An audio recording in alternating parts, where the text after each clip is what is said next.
नमस्कार, मेरा नाम सदन जड़प देखते हैं इंग्लिश टेन रिपोर्ट। प्रदेश में भ्रष्टाचार की कई घटनाएं घट रही है, मर्डर हो रही है, जिसको लेकर नेता प्रतिपक्ष ने दावा किया है और बड़ा बयान दिया है। उन्होंने लंबा चौड़ा पोस्ट अपने एक्स के माध्यम से लिखा है कि बिहार में महामंगल राज है। इस तरीके का उन्होंने आरोप लगाया है और देश में आज से नए 3 कानून लागू हो चुके हैं। हमारे साथ बातचीत करने के लिए जनता दल यूनाइटेड यानी जदयू के प्रदेश प्रवक्ता हिमराज राम है।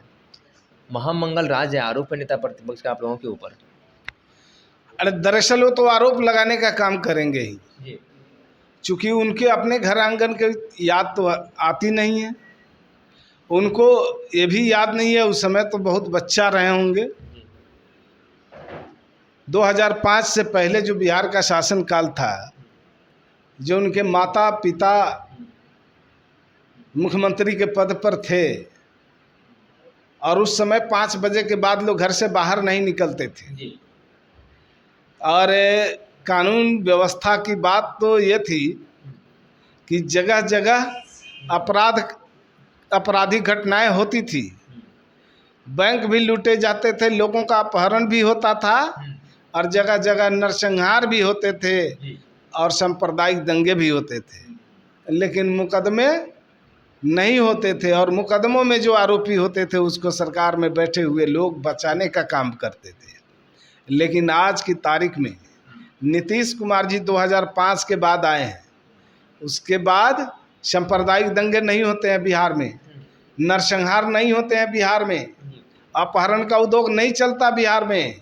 बिहार में कानून का राज स्थापित हो गया है और सत्ता में बैठे लोग अपराधियों को बचाते नहीं हैं, बल्कि पूरी मुस्तैदी से पुलिस, चाहे कोई भी अपराधी हो, कहीं भी छिपा हो, पताल में भी छिपा रहता है, पुलिस उसको ढूंढ के खोज के निकालती है और कानून के हवाले करती है। ये कानून की बात हुई तो आज से 3 नए कानून लागू हो चुका है, क्या कहेंगे उसके ऊपर? निश्चित रूप से इस पर अंगुली उठाने की बात नहीं है। कानून के डिफिनेशन में और धाराओं में कुछ चेंजिंग किए गए हैं, तो निश्चित रूप से इसका ध्येय यही है कि मुकदमे लंबित पड़े रहते थे और मुकदमों का अंबार लगा हुआ रहता था, लोगों को न्याय मिलने में देरी हो जाती थी।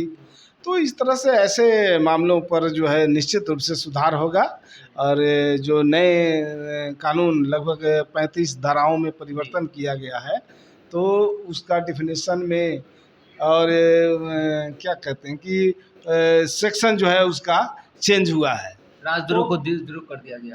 अरे तो वही हुआ है। अब ये सब चीज़ थोड़ी तो कमी बेसी हुआ ही है, जो परिवर्तन हुआ है। तो आईपीसी के जो सेक्शन है, उस सेक्शन में भी जो नंबर है उसके चेंज हुए हैं, तो उसको अब धीरे धीरे सब हैबिचुएटेड हो जाएंगे लोग। अब उसको लेकर के इतना तो ज़रूर मान लेना चाहिए कि कोई भी कानून अगर उसमें कोई संशोधन हुआ है तो उसमें लोगों को राहत पहुंचाने के लिए, जल्दी सुनवाई के लिए, जल्दी न्याय के लिए, इसी मंशा से ये काम किया गया। इसमें मैंने देखा था, कल ही मैंने पढ़ा था कि ऑनलाइन प्रक्रिया बहुत सारे कर दिए गए ताकि कोई भी ट्रायल हो तो देरी ना हो। और जिस तरीके से देरी हो रही थी, सरकार भी इसके ऊपर गंभीरतापूर्वक थी। कई साल से सरकार इसके ऊपर गहन अध्ययन कर रही थी। आज जो है 1 जुलाई से ये कानून जो है लागू कर दी गई पूरे देश में।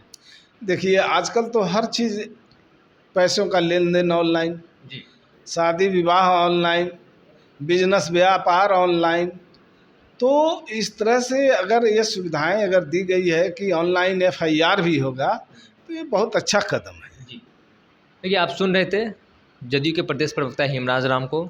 आगे की अपडेट के लिए आप बने रहिए इंग्लिश टेन रिपोर्ट पर। मेरे सहयोगी मदन के साथ मैं संजीव पटना।